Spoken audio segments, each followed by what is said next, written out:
Please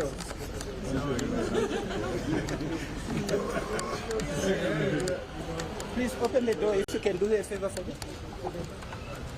Please.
Person and live across all 55 member states of the African Union. We have immense pleasure to come to you live from the Federal Democratic Republic of Ethiopia, Addis Ababa specifically, where we are here from the African Union headquarters, bringing you what we call a historic moment.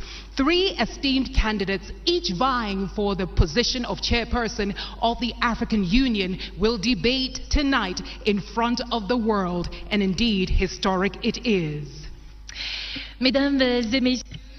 Ladies and gentlemen, the Jandriamandrato debate, it is going to last 2 hours and we're going to be live, and we are going to introduce the various candidates for the post of chairmanship, and then we are going to discuss several burning issues on the African continent, and they will be answering several questions that have actually been prepared by an independent panel.